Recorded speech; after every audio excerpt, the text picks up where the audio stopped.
The coffin was too small. August Rayner stood motionless in his workshop. Staring at the polished pine box he crafted with his own hands. 3 feet long. Just enough for a child. Just enough for his daughter. His calloused fingers traced the smooth edge of the wood. No splinters. Nothing that would hurt her, though she could not feel pain anymore.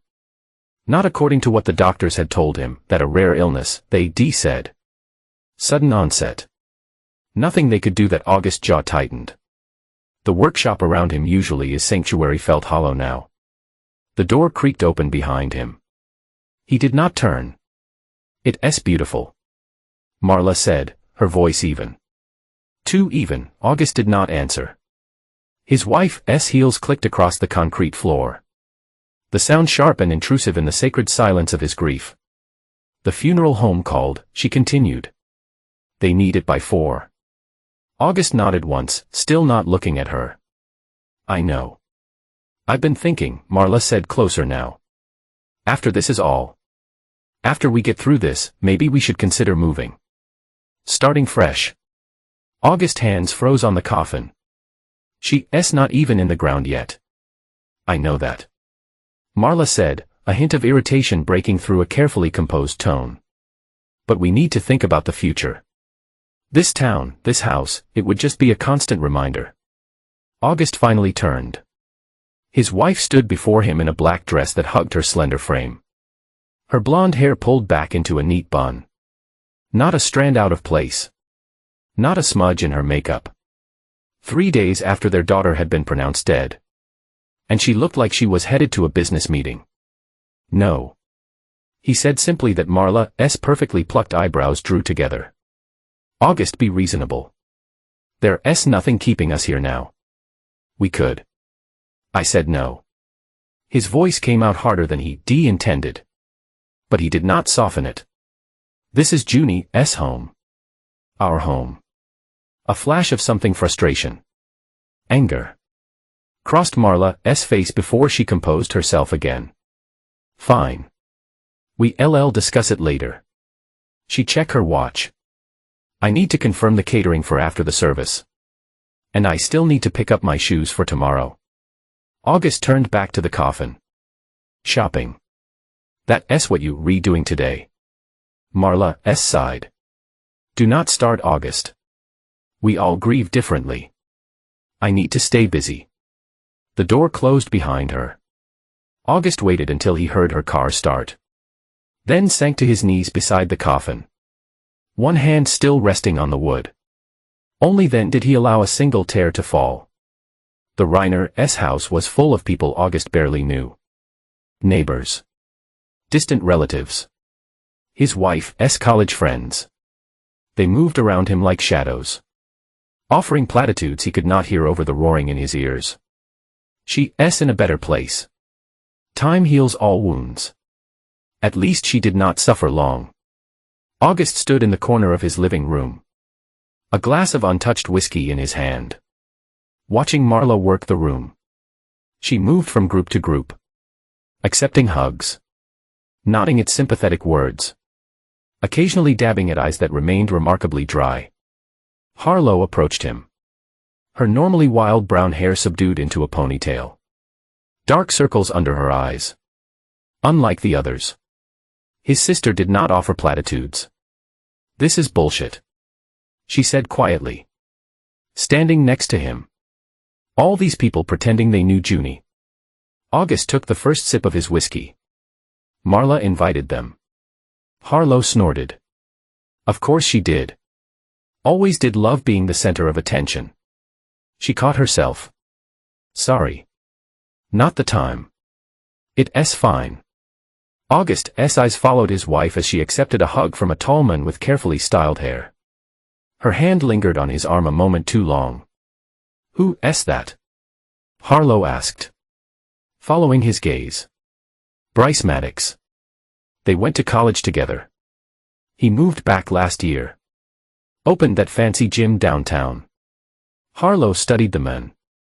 Looks like a jackass. Despite everything. August felt the corner of his mouth twitch. He is. Marla laughed at something Bryce said. the sound cutting through the somber murmurs of the room. August's fingers tightened around his glass. 3 days, he muttered. 3 days, and she's laughing. Harlow put a hand on his arm. Hey, do not do this to yourself. Tomorrow's going to be hard enough. August nodded, downing the rest of his whiskey in one gulp. I need some air, he said. Outside on the porch, the evening air was thick with fog that clung to the towering pines surrounding their property. The door opened behind him. He expected Harlow, but it was Marla who stepped onto the porch. You being rude, she said without preamble. August did not look at her. I needed a minute. These people came to support us. They came because you invited them, he corrected. Most of them never even met Junie. Marla crossed her arms. That's not fair. They here for both of us. Where's your friend? August asked, changing the subject. Who? Bryce. You two seem to have a lot to laugh about. Marla's eyes narrowed. Do not. Not today. When then? After the funeral. When we moving on. When we reselling the house. You drunk. I had one drink. August finally turned to look at her. Why are you in such a hurry to leave, Marla? This town not good enough for you anymore. That's not. Marla cut herself off, visibly gathering her composure. I'm not doing this now. Our daughter is dead. August. Dead. And all you can think about is picking a fight with me. August stared at her, searching her face for any sign of genuine grief. All he saw was calculation. I'm staying at the funeral home tonight, he said abruptly. Marla blinked. What? Why would you do that? It's tradition. Someone stays with the body. That's ridiculous. You need rest. Tomorrow will be. I'm staying. August repeated firmly. I'll be back in a morning to change before the service. Marla looked like she wanted to argue further, but something in his expression must have stopped her. Fine, she said tightly. Do what you need to do. The funeral home was silent, except for the steady tick of an antique clock on the wall. August sat in a straight-back chair beside the closed coffin in the private viewing room. The funeral director had tried to dissuade him from his vigil, citing policy. But August had been adamant. He would not leave his daughter alone for a last night. The hours crept by. Midnight came and went. August did not move from his post, his eyes never leaving the coffin. I end the still hours of the early morning when the world outside was at its darkest. August heard it. At first, he thought he imagined it a product of grief and exhaustion, that a small muffled voice that he held his breath, listening intently. Nothing. Just the tick of the clock and the sound of his own heartbeat. Then it came again, clearer this time. Help me, Daddy. August shot to his feet, knocking over his chair. That was Junie's voice, his daughter's voice. Junie, he called, his voice cracking. Daddy, it's dark. The voice was coming from inside the coffin. Impossible. She was dead. The doctors had confirmed it. Marla had identified the body. But that was his daughter's voice. August did not hesitate. He grabbed the lid of the coffin and wrenched it open, splitting the wood he so carefully joined. The nails screeched as they pulled free. What he saw inside froze his blood. Junie lay there, her small body draped in a white dress Marla had chosen. But her eyes were open, glazed and unfocused, but open. Her chest rose and fell with shallow breaths. And around her tiny wrist was a thin metal chain, securing her to the coffin lining. Junie, August breathed, reaching for her. Her skin was cool, but not cold. Not dead. Junie, baby. Can you hear me? Her eyes struggled to focus on him. Daddy, she mumbled. So dark. Scared. August's hands shook as he picked her up, cradling her against his chest. Her body was limp, drugged. Someone had drugged his daughter. This was not a miracle. This was not a mistake. This was attempted murder. as he held his living daughter in his arms. August's mind raced. If he called for help now, what would happen? Questions. Investigations. And whoever had done this, whoever had tried to bury his daughter alive, would know their plan had failed. August looked down at Junie's drooping eyes. The chain's still dangling from a wrist. No, he could not risk it. Not yet. He needed to understand what was happening before he revealed that he knew. He needed to protect his daughter. First, he had to remove any evidence that he discovered the truth. August gently laid Junie on the chair and went to work repairing the coffin lid as best he could in the dark. When it looked passable, he turned back to his daughter. Junie, he whispered, stroking her hair. I need you to be very quiet.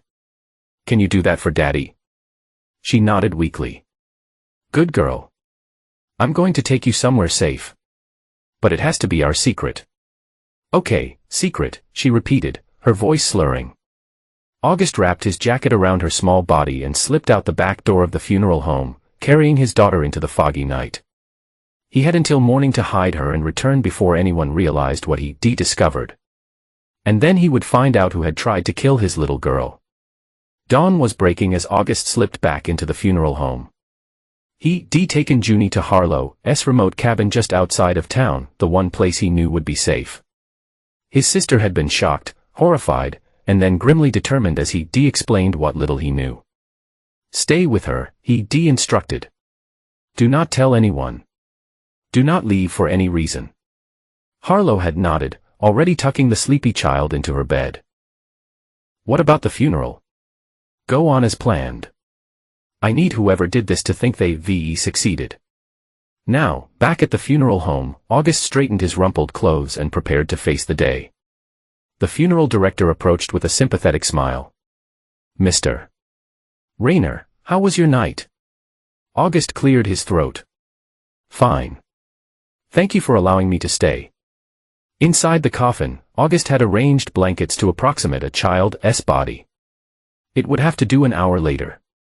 He stood in his bedroom at home, mechanically changing into the suit Marla had laid out for him. His mind was racing, examining every detail of the past weeks, searching for clues. Junie had been sick. That much was true. But what if the illness itself had been engineered? What if someone had been poisoning his daughter, planning to use her death as cover for him? Kidnapping. Murder. The bathroom door opened and Marla emerged wearing a black dress, her hair and makeup immaculate. She paused when she saw him. You look awful, she said. August did not respond, watching her reflection in the mirror as he adjusted his tie. Did you sleep at all? She pressed. No. Marla sighed. August, I know this is hard, but you need to pull yourself together. People will be watching us today. August turned to face her. Watching us? Yes. This is a small town. People talk. She stepped closer, straightening his already straight tie. We need to present a united front. Is that what matters to you right now? How we look? Marla's fingers stilled. That's not fair. You know I'm devastated. August searched her face, looking for any sign of the grief she claimed to feel. Her eyes were clear, her makeup perfect. Not a hint of the sleepless nights he endured since Junie fell ill. We should get going, she said, stepping back.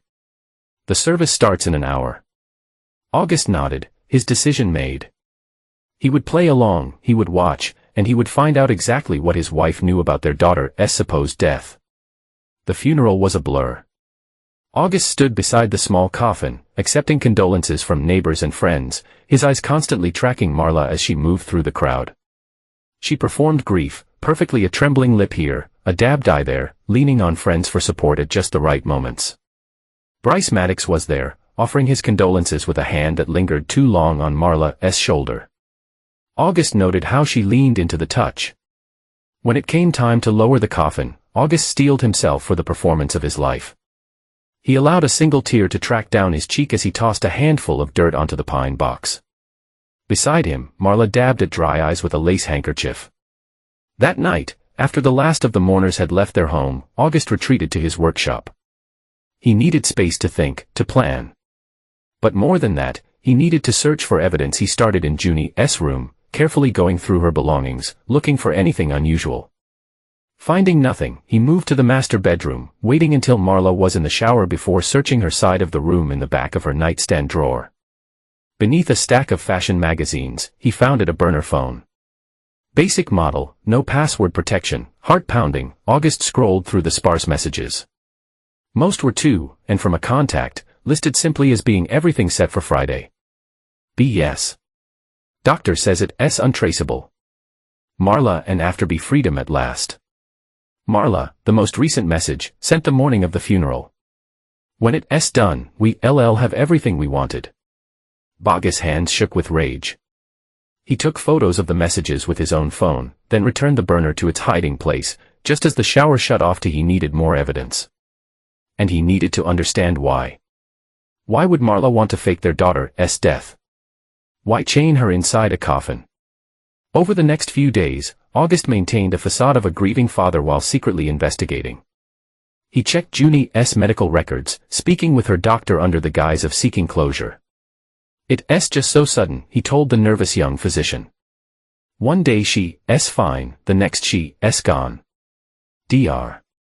Finnan shuffled papers on his desk. As I explained to your wife, the toxicology showed a congenital heart defect. It was just a matter of time. My wife, August asked, keeping his voice even. She spoke with you about Junie's condition. The doctor nodded, several times over the past few months. She was very concerned about Junie's symptoms. What symptoms were those? Dr. Finnan looked confused. The one she brought Junie in for. The fatigue, the dizziness. Did not she tell you? August managed a sad smile. We have not been communicating well since it happened. Grief affects people differently. The doctor nodded sympathetically. Of course. Here, let me show you the test results.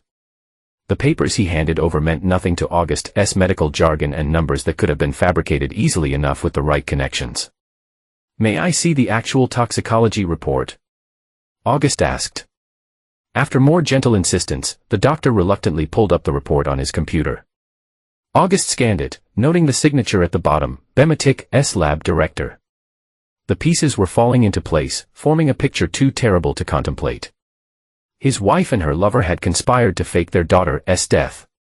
But why go to such extremes? Why not just leave? Unless Junie had seen something, known something, become a liability. That night, August visited Harlow's cabin again. Junie was recovering slowly from whatever drugs had been her system. She recognized him immediately, reaching for him with a cry of "Daddy." He held her tightly, breathing in the familiar scent of her hair, reassuring himself that she was really alive. How is she? He asked Harlow, who looked exhausted but determined. Better. She's been talking more, eating a little. August nodded gratefully. Have you asked her anything about what happened? Harlow shook her head. I thought you should be the one. August sat on the edge of the bed, taking Junie's small hand in his. Junie, sweetheart, can you tell Daddy what happened? Before he got sick, Junie's face scrunched up in concentration. Mommy gave me yucky juice. Said it would make me feel better. Yucky juice. Like medicine. She nodded. Every day. Made me sleepy. August exchanged a look with Harlow. Did anything else happen? Did you see Mommy doing anything unusual? Junie looked down, suddenly shy. Mommy said not to tell. It's a secret. August's heart raced. What kind of secret? Mommy and the Jimin were playing a special game in a garage. Jimin? Harlow asked. I think she means Bryce. August said quietly, then turned back to Junie. What kind of game, sweetheart? Junie's description in the innocent language of a 3-year-old confirmed August's worst fears. Marla and Bryce had been having an affair, and Junie had witnessed it.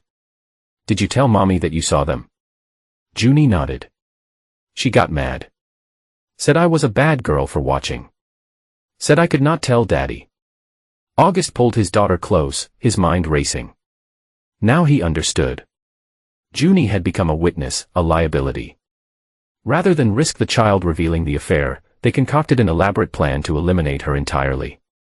"I need to get back," he told Harlow, kissing Junie's forehead. "Keep her safe. I'm getting closer to understanding what happened." As he drove back to town, August's grief transformed into something harder and colder. He never considered himself a violent man. He built things. He did not destroy them. But for the people who tried to murder his daughter, he would become destruction itself. Back at home, August maintained his performance as the grieving father. He accepted casseroles from neighbors. He thanked people for their sympathy cards. He nodded when they told him how strong he was being. All the while, he watched Marla. She was already packing boxes, preparing for what she called a fresh start. She reached out to a realtor about listing their house. "It's too soon." August had protested, playing his part. "It's been a week, August. We not put our lives on hold forever." Marla folded another sweater into a suitcase. "I've been thinking about San Diego. The ocean would be good for us." August leaned against the doorframe of their bedroom. "Us," Marla looked up, her expression carefully neutral. "Of course us. We still a family, August. We still have each other." The casual cruelty of her statement made while she believed their daughter was dead and buried almost broke his composure. August swallowed hard. "I did not realize you liked the ocean that much." Marla shrugged. "There's a lot about me you do not know." "That much is true." August thought grimly that he waited until Marla left for a yoga class before continuing his investigation. The burner phone had already told him much, but he needed more. He needed proof solid enough that even if Marla tried to paint him as unstable or delusional, the truth would prevail that in the garage. He searched meticulously behind a stack of paint cans. He found a small cloth bag inside where cloth stained with what looked like blood and several empty medicine bottles with the labels removed. In the cellar of Space Marla and never entered, claiming it aggravated her allergies. August found more damning evidence. A hidden box contained surveillance equipment, small cameras, microphones, and receipts for their purchase in Bryce's name. Most disturbing of all was a child's blanket, Junie's favorite stain with substances August did not want to identify. That night after Marla had gone to bed, August slipped into Junie's room. He carefully went through her things in a shoebox beneath her bed. He found her drawings, colorful crayon sketches of their family, their house, her toys, and then hidden at the bottom, darker drawings, a woman and men in the garage, a red bottle labeled medicine and a crude map showing their house, the road to town and deep in the woods, a small square marked with a red X. August recognized the location, an old hunting cabin abandoned for years far off any marked trail. He come across it once while tracking a wounded deer, remote, isolated, perfect for hiding someone who was not supposed to exist anymore. Dawn was breaking as August hiked through the dense forest, following paths only hunters and wildlife knew. The cabin appeared just as he remembered it, small, weathered, nearly invisible among the thick pines. The door was locked, but the wood was so rotted that one solid kick splintered it open. Inside, August found confirmation of his worst fears. The single room had been converted into a prison, chains bolted to the wall, a small cot, a bucket in the corner. On a table, surveillance equipment displayed feeds from cameras hidden throughout August and Marla's house. They have been watching him, planning, waiting. August examined everything carefully, taking photos with his phone on a corkboard. He found notes in Bryce's handwriting, details of their plan, including the drugs used to simulate death, the payoffs to the funeral director, the schedule for the burial. But it was the final note that chilled August to his core. After the funeral and signs over the house, we collect insurance, leave town. 1 week later, accident at the cabin, fire. All evidence gone. They had never intended to keep Junie alive. The funeral had just been the first phase of their plan. August gathered every piece of evidence he could find, securing it all in his truck. Then he returned to town. His mind clear for the first time since hearing Junie's voice from the coffin. He knew what they had done. He knew why. Now it was time for Marla to learn what happens when you try to take everything from a man with nothing left to lose. August waited for Marla in the living room. Evidence spread across the coffee table, his wife's burner phone, the blood-stained cloths, photos of the cabin, Junie's drawings, a damning collection that told a story of betrayal beyond imagination. The front door opened and Marla called out, "August, are you home? How about takeout from that Thai place you like?" August did not respond. He heard her set down bags in the kitchen, heard her heels on the hardwood as she moved through the house. August, she appeared in the doorway, still wearing her designer workout clothes. Her hair pulled back in a perfect ponytail. Her expression shifted from curious to concerned when she saw him sitting silently in the dim room. "What are you doing sitting in the dark?"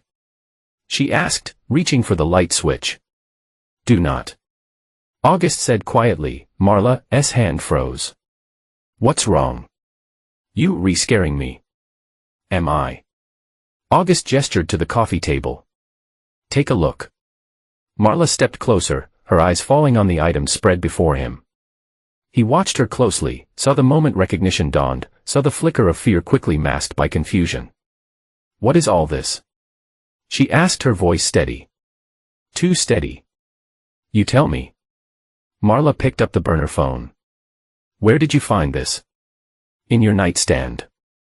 Under your magazines." She sat down carefully. "This is not mine. I've never seen it before." August laughed. A sound devoid of humor. "That's your play." Denial. "It's not a play, August. I do not know what you think you found, but our daughter is alive." The words hung in the air between them.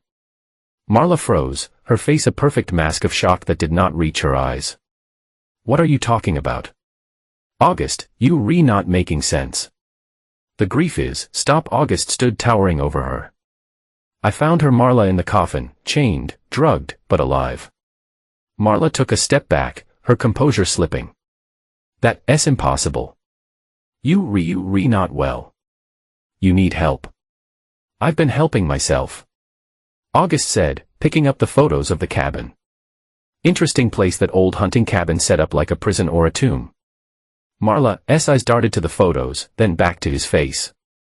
"I do not know what you talking about." "Cameras in our house. Listening devices. You and Bryce have been watching me. Planning. But you made one mistake." August leaned closer. "You did not make sure she was actually dead before you closed the coffin." A flash of genuine emotion crossed Marla's face, not guilt or remorse, but anger. "You insane," she hissed. "Our daughter is dead. You were there. You saw her buried."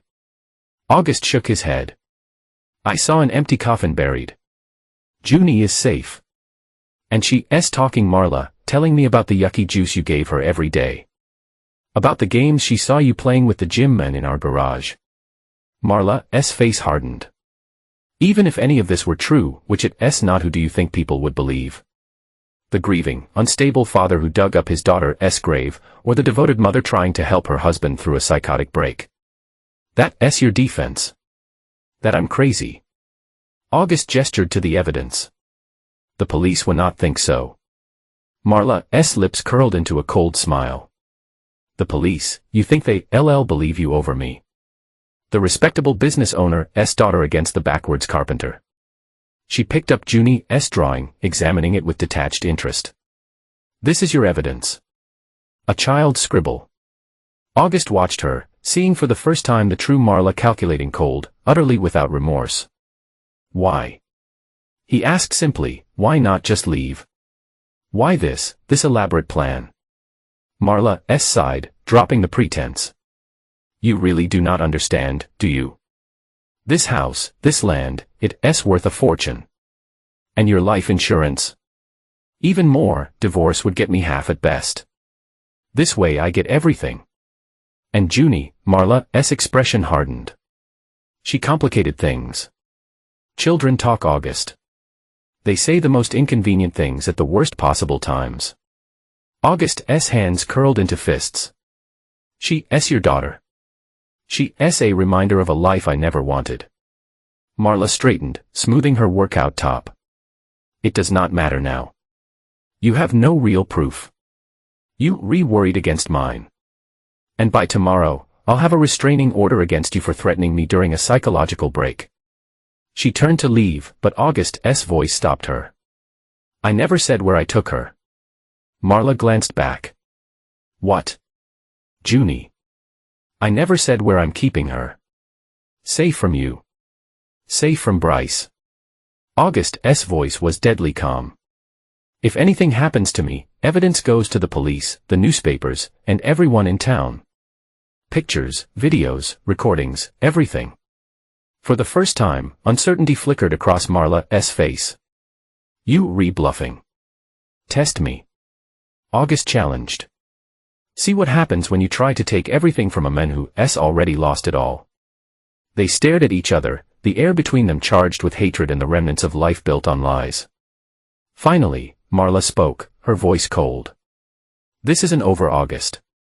No, he agreed. It's just beginning. After she left the room, August gathered the evidence, securing it in his workshop safe. He had no illusions about what would happen next. Marla would counterattack. She tried to discredit him, isolate him, maybe even eliminate him that he needed help. Someone with connections, the respectable Marla Reiner could not touch. He needed his sister to Harlow's apartment above the local bar. Was not much, two small rooms cluttered with second-hand furniture and the odds and ends of life frequently interrupted by addiction. But she'd been clean for 8 months now, and it showed in the fresh flowers on the windowsill and the neatly organized kitchen. Holy shit. She said after August explained the confrontation with Marla, she actually admitted it. Just like that. August nodded grimly. Once she realized, I knew there was no point pretending. And she thinks she'll get away with it. Harlow paced the small living room, running her hands through her wild hair. That's sociopathic. She's confident, connected. August leaned against the counter. Her father, South, the biggest real estate developer in the county. Half the town owes him favors. Harlow stopped pacing. So what's the plan? We have Junie. We have evidence. Let's go to the police. August shook his head. Not yet. We need more. Something they see, not ignore or explain away. He pulled out his phone, scrolling to the photos of the cabin. These prove someone set up surveillance, but they do not prove it was Marla and Bryce. The burner phone could be dismissed as meaningless texts without Junie's testimony, which I would not subject her to unless absolutely necessary. We need something ironclad. Harlow studied her brother's face. You want to catch them in the act? Yes. How? August's expression darkened. Marla thinks I'm unhinged, unstable. Let's give her what she expects. Let her think she's winning. Meanwhile, we set up our own surveillance, get them talking, planning. That's dangerous. August, if they realize they tried to bury my daughter alive, Harlow, they were going to burn her to death in that cabin. There's nothing they can do to me that's worse than what they already tried to do to her. Harlow was quiet for a moment, then nodded. Okay, I'm in. But we do this smart. No heroics, agreed. For the next several days, August played the role Marla expected, the grieving father sliding into instability. He drank visibly at the local bar. He missed work. He muttered himself in public. Meanwhile, Harlow, whose checkered past had left her with connections in the shadier parts of town, acquired surveillance equipment of their own. Together, they planted cameras and microphones in key locations. Marla's car, Bryce's office at the gym, and the cabin in the woods. As August had predicted, Marla wasted no time positioning herself as the victim. She filed for an emergency restraining order, claiming August had threatened her during a psychotic episode. She spoke tearfully to friends about her concern for her husband's mental health. She met with a lawyer about having August committed for psychiatric evaluation. And through it all, August and Harlow watched and listened. 3 days after their confrontation. They got what they were waiting for. Marla and Bryce met at the gym after hours, unaware of the camera hidden in the potted plant beside Bryce's desk. He knows, Marla said without preamble, about everything. He claims Junie is alive. Bryce cursed, running a hand through his carefully styled hair. That's impossible. We checked. We made sure. Well, he says he found her in the coffin before the burial, that she was drugged but breathing. And you believe him? Marla paced the office. I do not know what to believe. He had photos, Bryce, of the cabin, of the equipment. Jesus. Bryce sat heavily in his chair. If he goes to the police, he will not. Not yet. He does not have enough proof that ties us directly to it. So what's his game? Marla stopped pacing, turning to face her lover. He's trying to scare us. Get us to incriminate ourselves. Bryce leaned forward. Then we need to find the kid.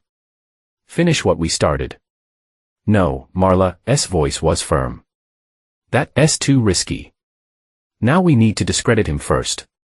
Make sure no one would believe him even if he had video of us confessing. How Marla smiled coldly.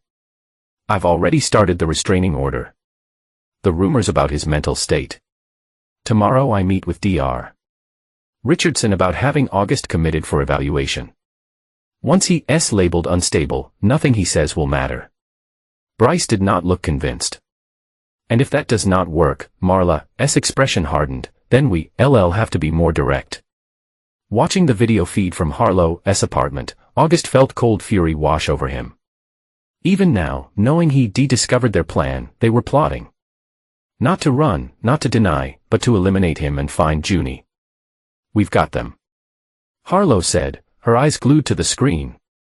This is exactly what we needed. August nodded slowly, but it's still not enough. Their were against ours. We need a confession that not be explained away. How do we get that? August stared at the frozen image of his wife and her lover, plotting his destruction with casual cruelty. We turned them against each other. The old cabin stood silent in the pre-dawn light, mist curling around the weathered logs. August approached cautiously, though he knew it was empty. The surveillance they placed confirmed Marla and Bryce had not returned since his discovery. Inside, the air was stale and damp. August moved methodically through the small space, documenting everything with his phone. The chains bolted to the wall, the surveillance equipment, the small cot where his daughter would have spent her final days on the table. He found a notebook he missed during his first frantic search. Inside were pages of calculations, expenses, insurance payouts, property values, the cold arithmetic of his daughter's worth to them that a noise outside froze him in place. Footsteps, someone approaching the cabin. August moved quickly, positioning himself behind the door, a rusted fire poker gripped in his hand. The door creaked open, and a figure stepped inside. August, Harlow's voice was a harsh whisper. You here? August lowered the poker, exhaling sharply. I told you to stay with Junie. Harlow turned her face pale in the dim light. She's safe. Mrs. Weaver is with her. The elderly neighbor was the one person besides Harlow whom August trusted with Junie's location. I got worried when you did not answer your phone. I turned it off. Did not want to risk being tracked. August set down the poker. What's happening? Harlow's expression was grim. Marla's moving fast. She met with Dr. Richardson this morning. They preparing involuntary commitment papers. August's jaw tightened. How long do we have? A day. Maybe less. She's convincing August. Playing the terrified, concerned wife perfectly. August held up the notebook he found. This might help. Detail plans. Calculations. Bryce's handwriting. Harlow took it, flipping through the pages. Jesus. They planned everything. Right down to how much they make selling the house. Keep it safe. August instructed. Add it to the evidence. I need to check one more thing here. As Harlow tucked the notebook into her jacket, August turned his attention to the surveillance equipment. The setup was sophisticated multiple camera feeds, audio recording. Everything stored on a hard drive hidden beneath the floorboards. They've been watching us for months. He said, examining the time stamps on the oldest files. Planning. Waiting for the right moment. In a hidden compartment beneath the sink, he found what he was looking for: more medicine bottles like the ones he found at home. But these with their labels intact. Sedatives, he read. Powerful ones. Prescribed to Bryce 6 months ago. Can we tie this to Junie's symptoms? August nodded grimly. If we could get a blood test, probably. But it's been days since she was last drugged. It might be out of her system. Harlow paced the small cabin. So what now? We've got evidence they were planning something, but nothing that directly links them to trying to kill Junie. Nothing a good lawyer could not explain away. August was quiet for a moment, staring at the chains on the wall. Then he turned to his sister, his expression hard. We need to talk to Bryce.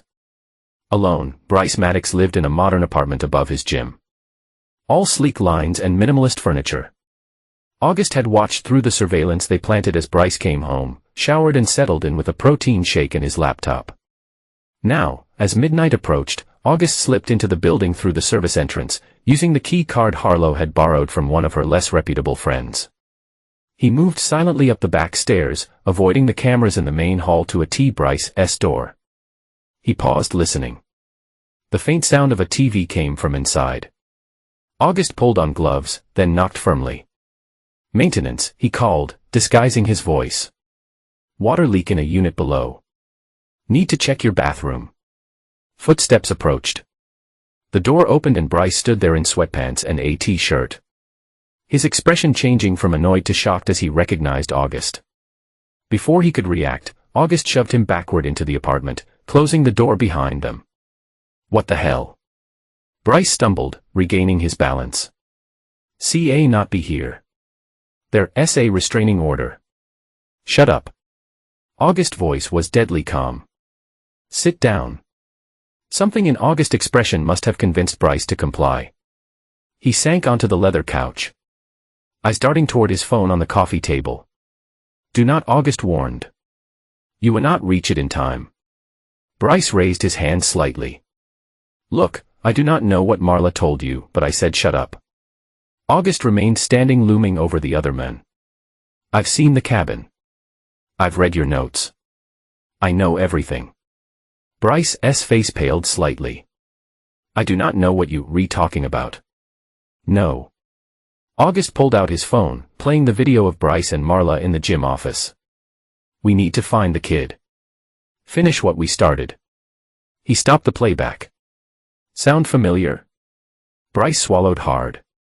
That's not. You retaking that out of context. Am I? August stepped closer. Here's what I know, Bryce. You and my wife were having an affair. My daughter saw you. She became a liability. So you two concocted an elaborate plan to fake her death, collect insurance money, sell our property and disappear. That's insane. The thing is, August continued as if Bryce had not spoken. Marla does not think you going to make it to San Diego. Bryce blinked. What? August sat in the chair across from him, leaning forward. I heard her talking to someone else yesterday on a different phone. Not the burner you two have been using. She called you a loose end.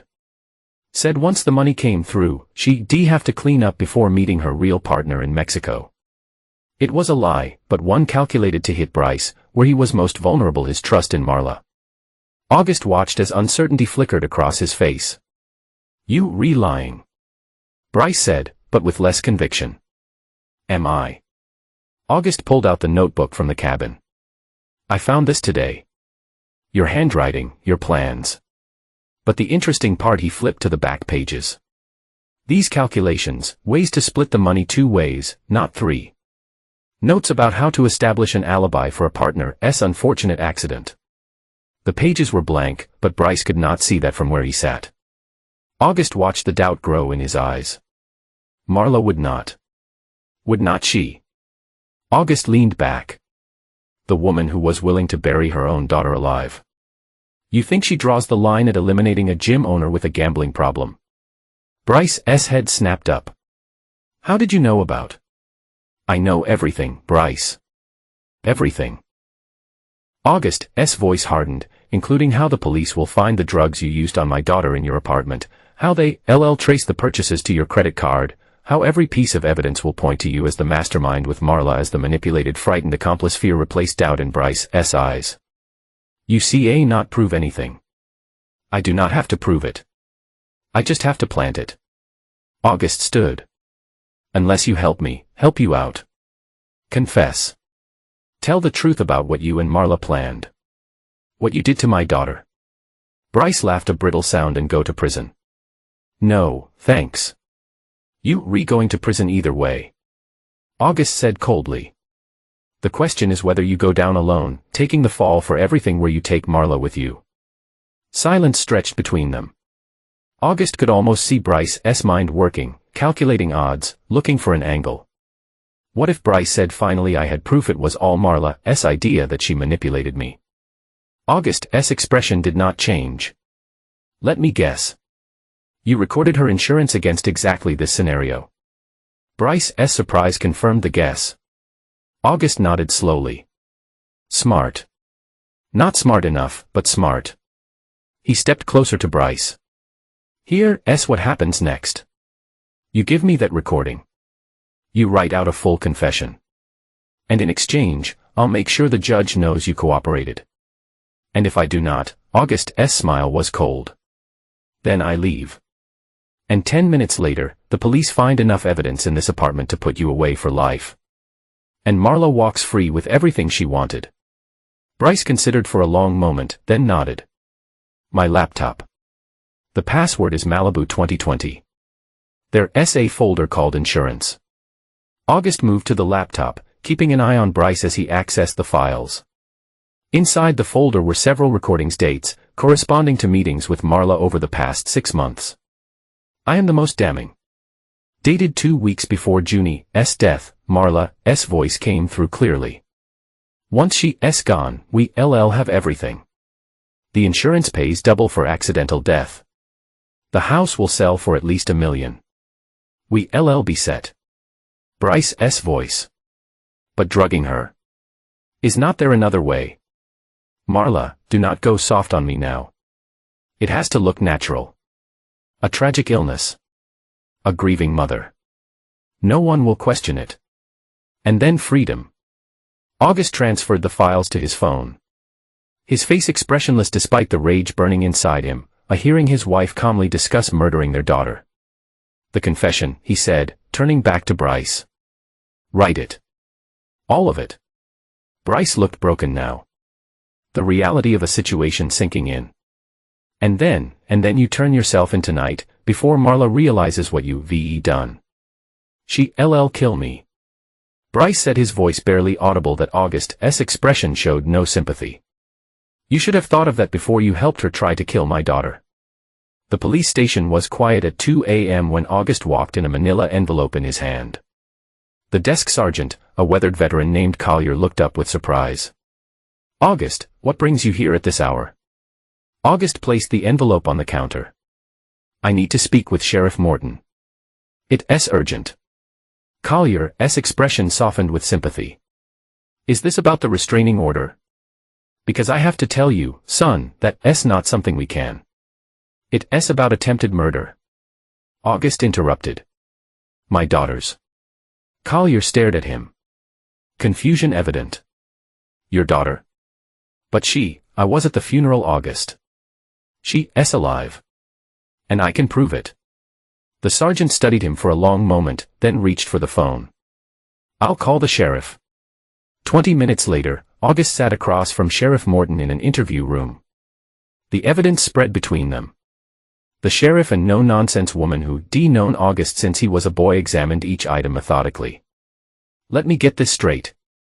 She said, finally, you reclaiming your wife and her lover faked your daughter's death, intending to collect insurance money and sell your property. August nodded and then eliminate Junie as a witness. Morton's face remained neutral. And you discovered this how? I heard her. The night before the funeral. In the coffin. August's voice caught. She called for me. She was drugged, chained inside, but alive. And instead of calling for help, you took her and hit her. I needed to understand what was happening first. Who was involved? How deep it went. Morton leaned back, studying him. You realize how this sounds? August. I do. That's why I have evidence. He tapped the recordings from Bryce's computer. This is Marla discussing their plan. The drugs they used. The financial motivation. Morton played portions of the recordings, her expression growing grimmer with each one. When they finished, she looked up at August. Where is your daughter now? Safe. With my sister. I need to see her, August. Verify she's alive and well. August had anticipated this. I'll take you to her. But first, I need your assurance that she'll remain protected. Marla has connections in this town. Powerful ones. Morton's eyes narrowed. Are you suggesting I decompromise an investigation due to political pressure? No. I'm stating a fact about how things work here. August held her gaze. My daughter has been through enough. I would not let her become a pawn in some legal chess game. After a moment, Morton nodded. I'll personally ensure her safety. You have my word. There's one more thing. August said, reaching into his pocket. He placed a piece of paper on the table. Bryce Maddox's confession. He turned himself in an hour ago. Morton's eyebrows rose. That's convenient. He realized Marla was planning to double-cross him. Self-preservation is a powerful motivator. Morton read through the confession, then looked up at August. If what you're saying is true, this is one of the most disturbing cases I've ever encountered. But August, she hesitated. Marla's already filed reports claiming you're unstable, that you've been making threats, having delusions about Junie still being alive. I expected as much. That's why everything I've given you is independently verifiable. The recordings. The physical evidence from the cabin. Bryce's confession. And most importantly, Junie herself. Morton gathered the evidence, placing it carefully back in the envelope. I'll need to obtain search warrants. For your home, the cabin, Bryce's apartment. If there's anything else you have not told me. There is not. August lied smoothly, thinking of the surveillance equipment he and Harlow had planted. Some things were better left unexplained. All right, Morton stood. Take me to your daughter. Dawn was breaking as August led Sheriff Morton to the small house on the outskirts of town, where Junie was now staying. Not Harlow's cabin. They moved her to a more secure location after discovering Marla's plans. Mrs. Weaver, the elderly widow who had agreed to help them, opened the door at August's knock. They're in the kitchen, she said quietly. The little one just woke up. August led Morton through the tidy house to the bright kitchen at the back. Harlow sat at the table with Junie, helping her eat breakfast. The little girl looked up as they entered, her face lighting up. Daddy, August crossed the room in 3 strides, sweeping Junie into his arms. Hey, Pumpkin, how are you feeling today? Better. And Harlow made pancakes with blueberries. August held her tightly, still amazed each time he saw her that she was truly alive, truly safe. Over her head, he met Harlow's questioning gaze and gave a small nod that Harlow's shoulders slumped with relief. About time, she murmured. August turned to Sheriff Morton, who stood in the doorway.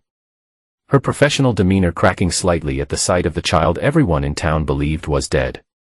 Sheriff Morton, this is my daughter Junie. Morton approached slowly, crouching to the little girl's level. Hello, Junie. I'm Sheriff Morton. I'm a friend of your dad's. Junie regarded her solemnly.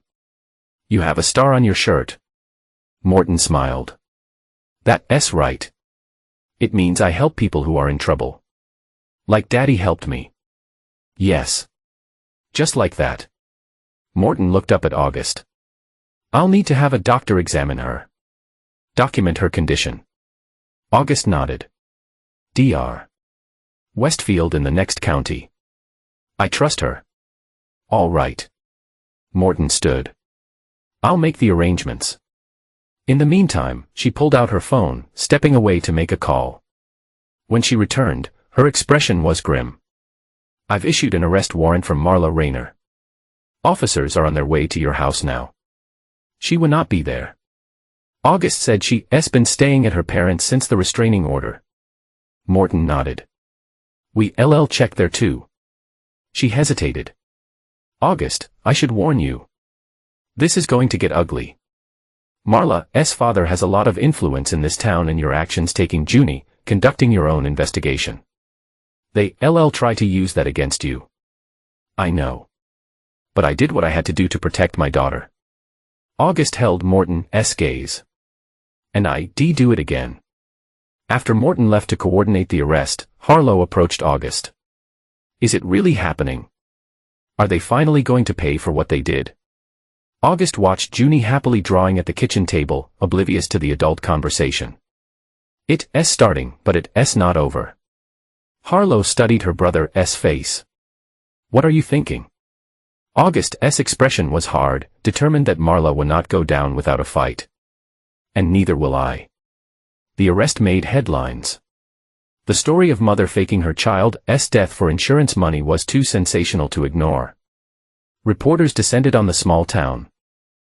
Camera crews set up outside the courthouse. And social media exploded with competing narratives. Marla, as August had predicted, fought back hard.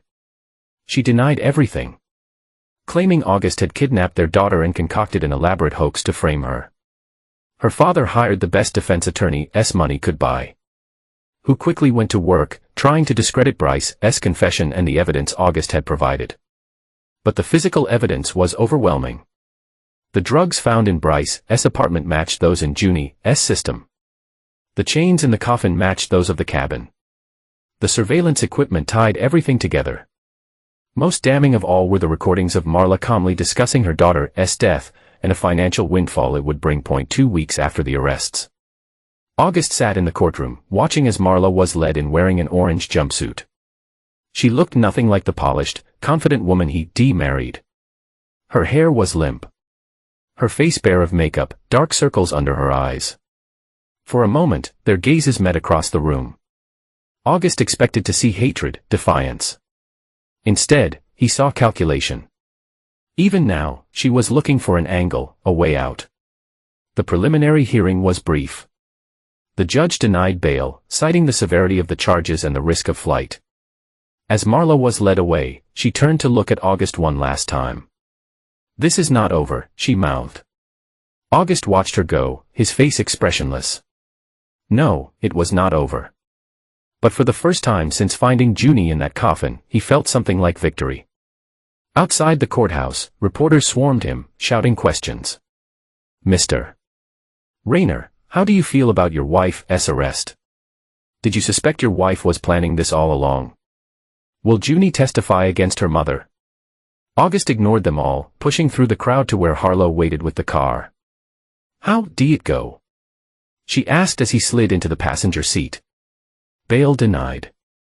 Trial set for next month. August stared out the window as they pulled away from the courthouse. She looked different. Prison tends to do that to people, Harlow said dryly. How's Junie today? August's expression softened. Better. The nightmares are less frequent. Dr. Westfield says the drugs are completely out of her system. And the psychological evaluation scheduled for next week. August sighed. They want her to testify, Harlow. The prosecutor says her statement would be powerful evidence. Harlow's hands tightened on the steering wheel. She's 3 years old, August. She's been through enough. I know. I told them no. They'll have to make their case without her. They drove in silence for a while, each lost in thought. What about you? Harlow asked finally, how are you holding up? August continued staring out the window. I'm fine. That's bullshit. And we both know it. He turned to look at her. What do you want me to say, Harlow? That I'm devastated. Angry. That I lie awake wondering how the woman I loved could try to murder our child. Yeah, actually, that's exactly what I want you to say. Harlow pulled the car over and turned to face him.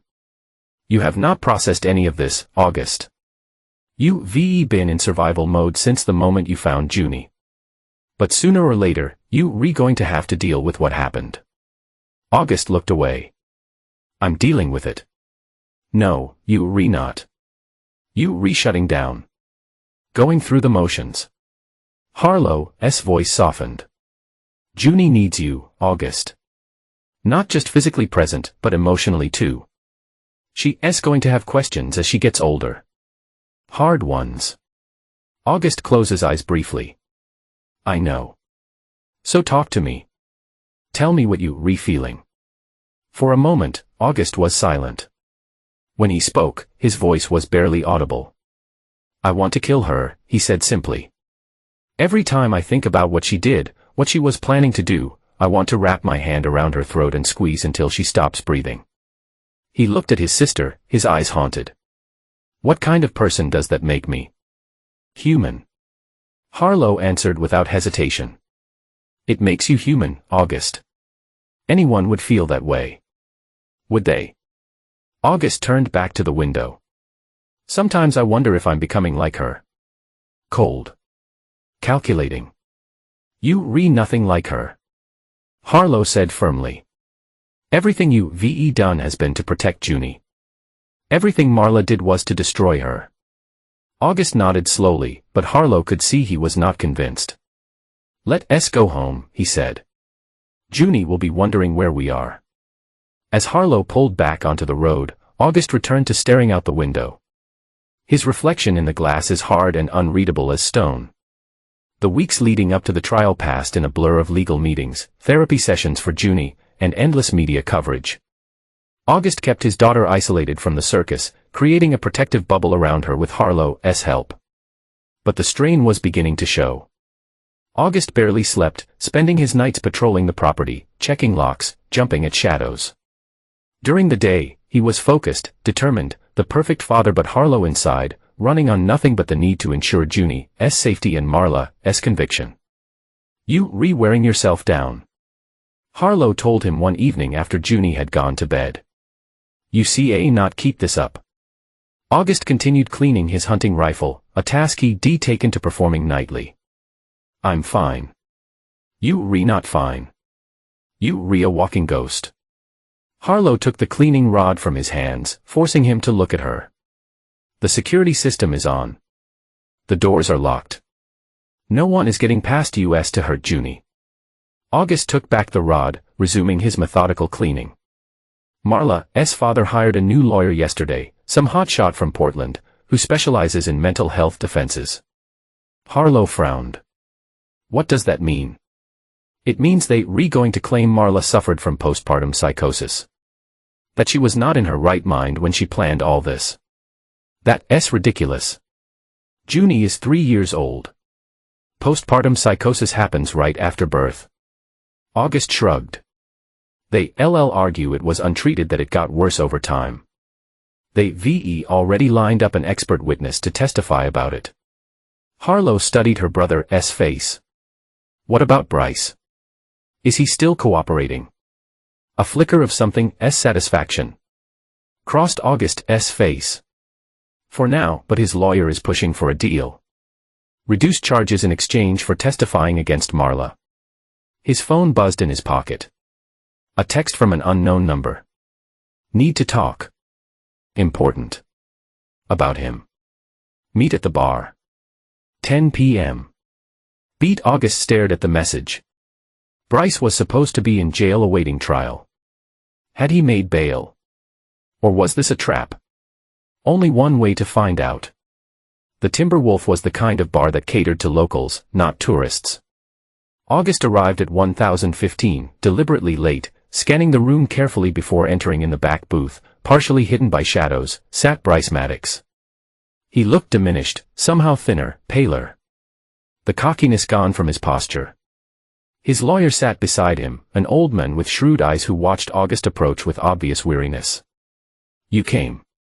Bryce said as August slid into the booth across from them. You said it was important.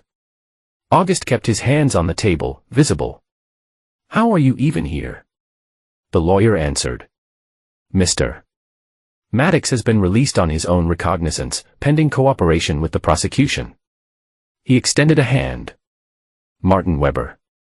I represent Mr. Maddox. August ignored the hand. What do you want? Bryce glanced at his lawyer, who nodded slightly. She's planning something. Bryce said, leaning forward.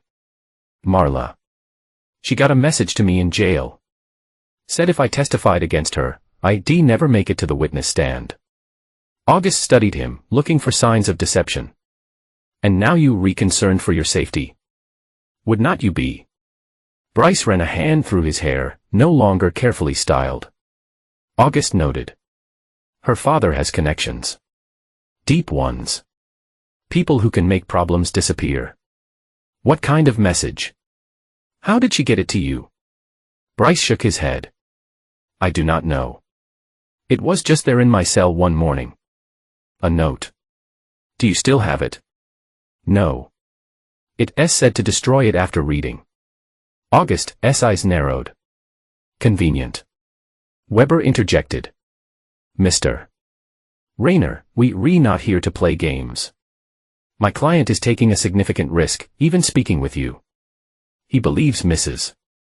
Rayner is not only a threat to him, but potentially to your daughter as well. That got August's attention. Explain. Bryce leaned closer. The note mentioned unfinished business. So that once she was cleared, she'd tie up loose ends. Both of them. Both. August repeated. Me and Junie. Bryce nodded. Look, I know you have no reason to trust me. But I'm trying to do the right thing here. For your kid, if nothing else. August considered this. It could be a trap, an attempt to manipulate him into some action that would undermine the case. Or it could be genuine Bryce trying to save his own skin by warning August. What do you want from me? August asked finally. Bryce exchanged looks with his lawyer again. Protection. Security. And in exchange, I'll give you everything. Every conversation. Every plan. Every detail about what Marla was really up to. I thought you'd already done that. Bryce's laugh was bitter. I told the police what they needed to know. But there's more. Things I held back as insurance. Such as she never intended to share the money with me. Bryce's voice hardened. I found out she was working with someone else. Someone she's been involved with for years. I was just the local convenient option. The one who'd take the fall if things went wrong. August felt a cold certainty settle over him. Who? I do not know a name. But I have recordings. Different ones than what I gave you before. Conversations where she's talking to someone else. Planning how to frame me if necessary. Weber pulled a flash drive from his pocket. Placing it on the table. Everything's on here. But before we hand it over, we need assurances. August stared at the small device. What kind of assurances? Witness protection.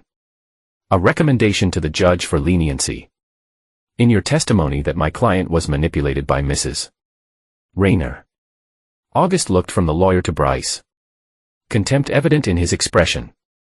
You helped plan my daughter's murder. And now you want me to help you avoid the consequences. Bryce's face flushed. I never wanted to hurt your kid. That was all Marla. I just went along because he cut himself off. Because you weak, August finished. Because you wanted the money and did not care who got hurt as long as it was not you. Weber placed a restraining hand on Bryce's arm. Mr. Rayner, I understand your anger. But consider the value of what we're offering. This evidence could ensure Mrs. Rayner never sees freedom again. August was quiet for a long moment, weighing his options. Finally, he nodded toward the flash drive. I'll need to verify what's on there before I agree to anything. Weber pushed it across the table. Of course. But I suggest you do so quickly. The trial starts in 2 weeks. And my client's safety is at risk every day until then. August pocketed the drive. I'll be in touch. As he stood to leave, Bryce grabbed his arm. There's one more thing. Marla kept a second phone. Why did not know about until near the end. She used it to communicate with whoever she's really working with. August looked down at Bryce's hand until he removed it. Where is this phone? I do not know. But in the recordings, she mentions keeping it in her special place. Maybe that means something to you. August thought back to their years together. Marla had never been sentimental about places, had no particular attachment to any corner of their home. Except maybe he said noncommittally. I'll let you know what I decide. Outside, August leaned against his truck, processing the conversation. If Bryce was telling the truth, Marla's plans were even more elaborate than he imagined. And possibly still in motion, that he needed to hear those recordings. And he needed to find that second phone. The Rayner house stood empty and still. Yellow police tape still draped across the front door crime scene. Even weeks after the arrests. August ducked under it. Using his key to enter the home he built with his own hands. The home that now felt tainted by betrayal. Inside, dust had settled over the furniture. The air stale and undisturbed. August moved through the rooms silently. Memories assaulting him with each step. Junie's first steps in the living room. Family dinners in the kitchen. His and Marla's life together, a life he now understood had been built on lies that and the master bedroom. August went straight to Marla's vanity and ornate piece her father had given her as a wedding present. Behind the mirror, just as she described in the recording, was a small wall safe. August ran his fingers along the edge, feeling for the hidden latch. The safe opened with a soft click. Inside were documents, property deeds, insurance policies, bank statements, and nestled among them a sleek black phone. August pocketed it, then methodically went through the other contents. Most were what he expected. Financial records, jewelry, a passport. But at the bottom of the safe, he found something that made his blood run cold. A small notebook filled with what appeared to be a log of drugs administered to Junie. Dates, times, dosages, effects, clinical observations of his daughter's deteriorating health. Written in Marla's precise handwriting that she'd been poisoning Junie for months, carefully documenting the process like some twisted science experiment that August's hands shook as he flipped through the pages, rage building with each clinical note. The final entry dated the day before Junie's death, simply read, final dose administered. Subject ready for transportation. Subject, not daughter, not Junie. Subject, August slipped the notebook into his jacket alongside the phone, then continued his search. In a box at the back of Marla's closet, he found more evidence of her methodical planning: brochures for properties in San Diego, information on offshore accounts, and a folder containing detailed research on untraceable poisons that by the time he left the house, August had accumulated enough additional evidence to bury Marla for life. But it was the phone that interested him most, the direct line to whoever had been helping her from the shadows. Back in his truck, August examined the device. It was password protected, but he had an idea what the code might be. Marla always used the same pattern for her passwords, significant dates in her life. Backwards that he tried her birthday. Nothing. Her mother's birthday. Nothing. Then, on a hunch, he tried the date they met, the day she claimed to have fallen in love with him. The phone unlocked. August scrolled through the messages, his expression growing darker with each one. The conversations were with a contact listed only as he. The message is cryptic, but clearly referring to the plan to eliminate Junie in August. Asset secured. Marla had texted the night of the funeral. Phase 1 complete. The response: proceed to Phase 2. Cabin prepared. Reading through the exchange, August pieced together the full scope of their plan. After the funeral, Marla was to wait a respectable few weeks, then use the restraining order as cover to sell the house. Once the money was secured, it would eliminate Junie at the cabin, a tragic accident, while Marla established an alibi. Then, with August emotionally destroyed and financially ruined, they would arrange a similar accident for him. Marla would collect the life insurance, inherit everything, and disappear with her real partner. The most recent message, sent just 2 days ago, chilled August to the bone. Contingency plan activated. Need cleanup at the cabin. Tonight, August checked the outgoing messages. Marla had not responded. She could not, she was in jail. But he was still active, still planning, still a threat. And they were heading to the cabin. Tonight, August started the truck, adrenaline coursing through him. He needed to get to the cabin before whoever he was. He needed to be ready. Instead of calling Harlow, he sent her a brief text, staying late at the workshop. Do not wait up. Junie's meds in the cabinet if she needs them. Then he turned off his phone, put the truck in gear, and headed for the mountains and the trap he intended to set. The cabin was just as he remembered it. Isolated and foreboding in the gathering dusk. August approached cautiously, using the hunting skills he learned as a boy to move silently through the underbrush and no signs of anyone inside. Not yet, but they would come. The message had been clear. August circled the structure, checking for any changes since his last visit. The police had removed most of the evidence, but the basic setup remained: chains on the wall, the small cot, the surveillance equipment now dormant. Perfect. Just as he hoped. Working quickly, August prepared.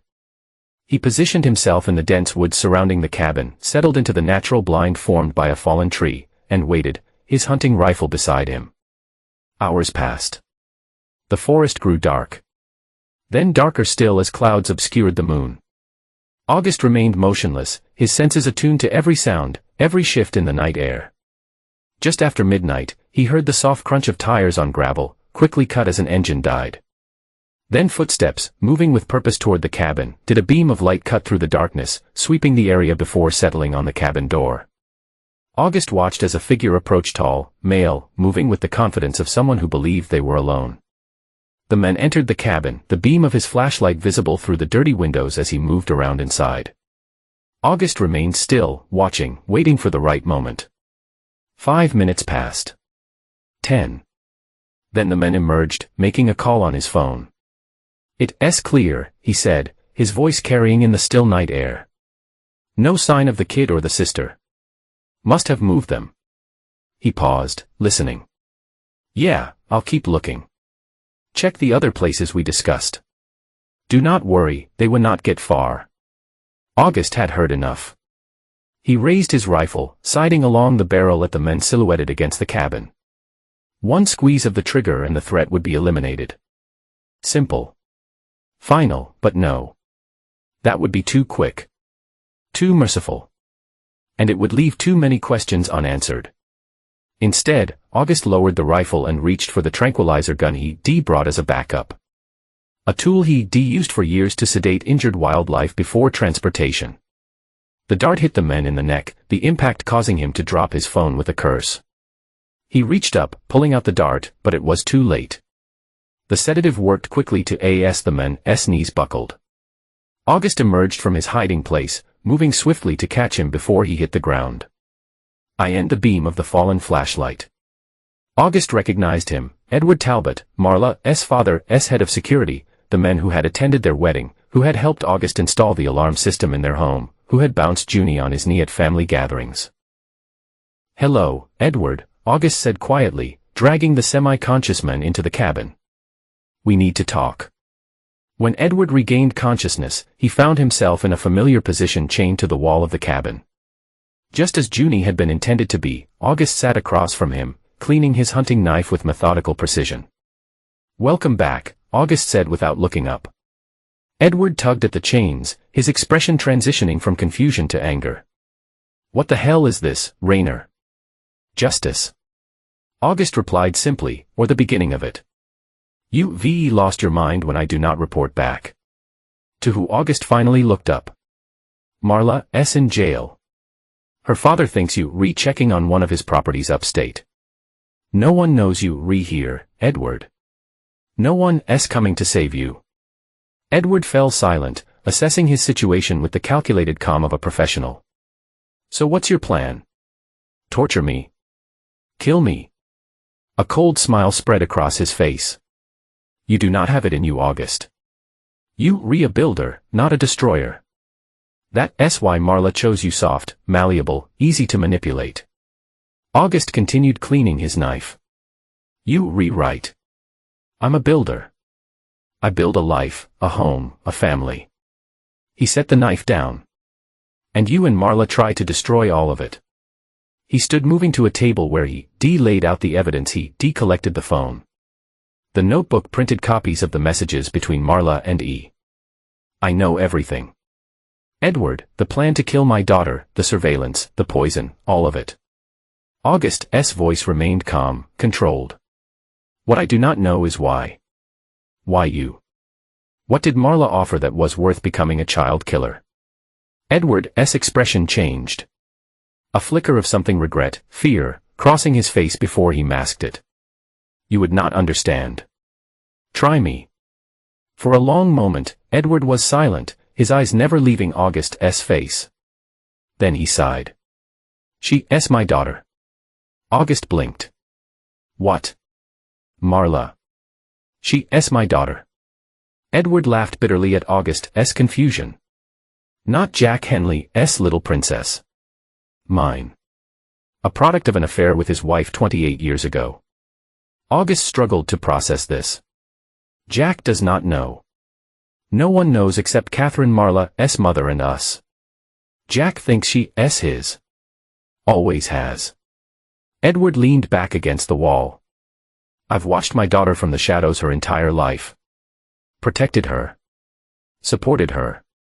When she came to me with this plan, how could I refuse her anything?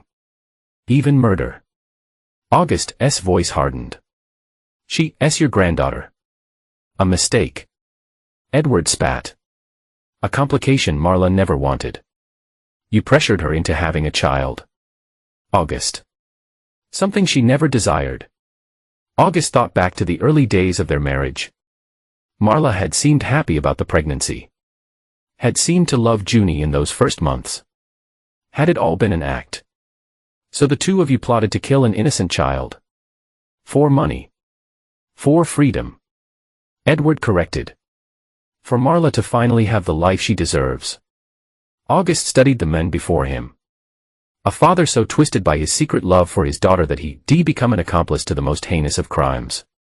You going to confess? August said, his decision made. All of it. Your relationship with Marla.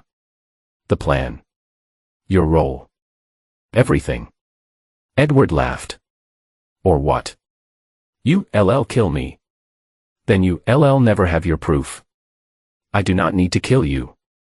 August picked up Edward's phone from the table. 10 minutes ago. I sent a message to Sheriff Morton from this phone. She's on her way here now. Along with the FBI agents who been consulting on the case. Edward's face paled. You bluffing.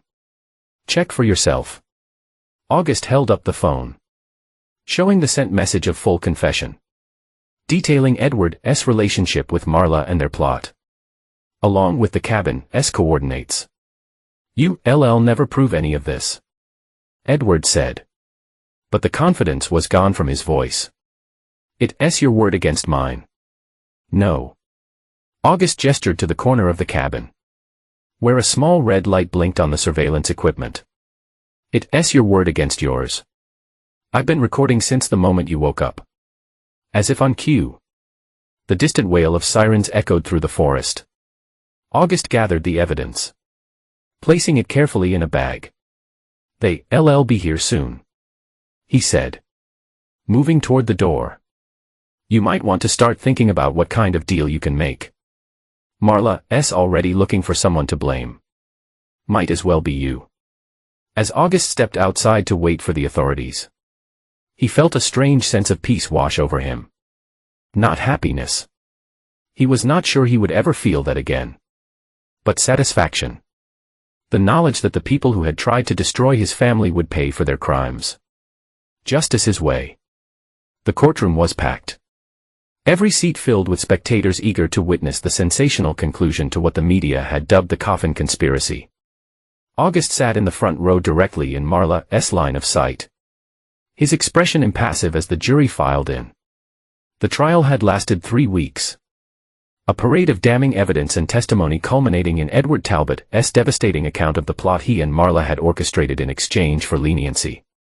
He revealed everything: their biological relationship. The years of secret planning. The cold calculation with which they targeted August and Junie. Marla had maintained her composure throughout. Her face a mask of injured innocence as her attorneys argued that she was a victim of Edward's manipulation of postpartum depression of a system that failed to recognize her mental illness. But the evidence was overwhelming. The medication log. The recordings. The testimony from medical experts confirming that Junie had been systematically poisoned, and most damning of all, Marla's own words and messages to Edward discussing her daughter as an obstacle to be removed. Now as the jury foreman stood to deliver the verdict, a hush fell over the courtroom on the charge of attempted murder in the first degree. We find a defendant, Marla Rayner, guilty. A collective gasp rippled through the courtroom. August remained still. His eyes fixed on Marla as the foreman continued through the list of charges: conspiracy, child endangerment, fraud, attempted kidnapping. Guilty on all counts. That Marla's composure finally cracked. She turned to look at August, her eyes burning with hatred and something else, disbelief. As if she could not comprehend that her perfect plan had failed. That the husband she dismissed as too trusting, too simple, had outsmarted her. As the judge called for order in the now buzzing courtroom, August stood. He said what needed to be said during his testimony: clinical, factual, devastatingly effective. He had no desire to watch Marla's sentencing, to hear her tearful pleas for mercy that would inevitably follow. Outside, reporters swarmed him, shouting questions. Mr. Rayner, how do you feel about the verdict? Will you be making a statement at the sentencing? Is it true you moving away from Oak Ridge? August pushed past them without comment, making his way to where Harlow waited with the car. It's over, she said as he slid into the passenger seat. August nodded, staring out the window as she drove away from the courthouse. For now, Harlow glanced at him. What does that mean? Marla's father is still out there. Still powerful. Still angry. Jack Henley. He cut all ties with Marla after learning about her and Edward. Publicly, yes. But a man like that does not just walk away from his daughter, biological or not, without some kind of retribution. August turned to his sister. He blames me for exposing the affair, for destroying his family's reputation. Harlow frowned. You see, not seriously think he'd come after you or Junie? I do not know. And that's the problem. August's jaw tightened. I will not take chances. Not anymore. So what's the plan? We finish packing today. Leave for the new place tomorrow. Harlow nodded, understanding. After the arrests, August had purchased a property in a neighboring county, remote, defensible, unknown to anyone outside their immediate circle. A fresh start. Away from the whispers and stares of a town that would never let them forget what had happened. Junie's excited about the horses, Harlow said, trying to lighten the mood. She's been talking about nothing else all week. A ghost of a smile touched August's lips. She'll be good with them. She has a gentle way about her. They drove in silence for a while, the weight of the verdict settling around them. Finally, Harlow asked the question that had been bothering her. Do you ever think about forgiving her? Not for her sake, but for yours. August turned to stare at his sister. Forgiving Marla? Yes. Letting go of the anger.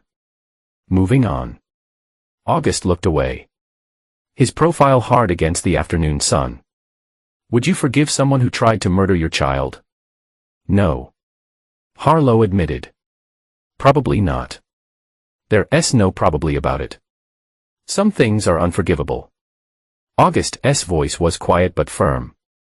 I do not need forgiveness to move on. I need justice. And today we got it. When they arrived home, the small rental they'd been staying in since leaving the house, Junie ran to meet them, her face alight with excitement. Daddy, Aunt Harlow. I draw a picture of our new house. August swept her into his arms, the tension in his face softening as he held his daughter.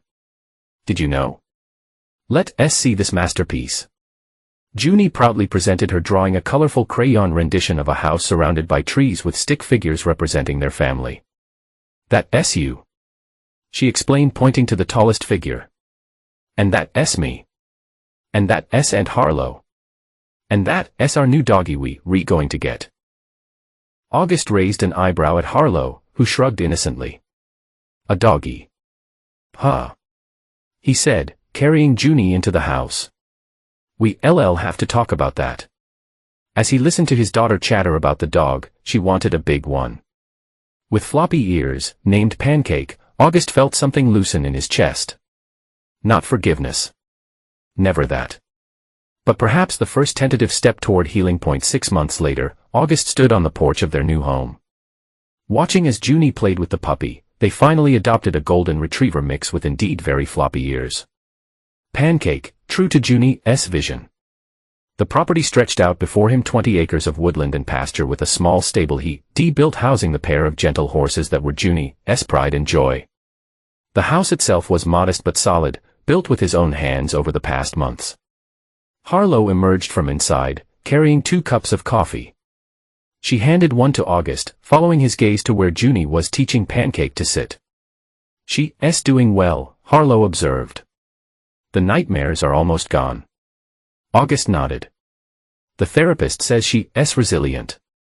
That with time and support, she'll process what happened in a healthy way." "And her father?" Harlow asked gently, "How's he processing things?" August took a sip of his coffee. "I'm fine. Still not sleeping through the night, though." He shrugged. "Old habits." Junie waved, calling for him to come see Pancake's new trick. August waved back, setting down his coffee cup. "She's gonna be okay," Harlow said, watching them. "You both are." August nodded, stepping off the porch. "Yes," he agreed. "We are." As he walked toward his daughter, August felt the weight of the past year, the betrayal, the fear, the rage begin to lift just slightly. Not forgiveness. Never that. But perhaps, finally, the beginning of freedom. Junie ran to meet him, throwing her arms around his legs. "Daddy, watch what Pancake can do." August knelt down, pulling her into a proper hug. "Show me Pumpkin." As he watched his daughter command the eager puppy, August knew with absolute certainty that he made the right choices. Marla had taken everything from him, his trust, his peace of mind, his belief in the goodness of people that he had taken back more.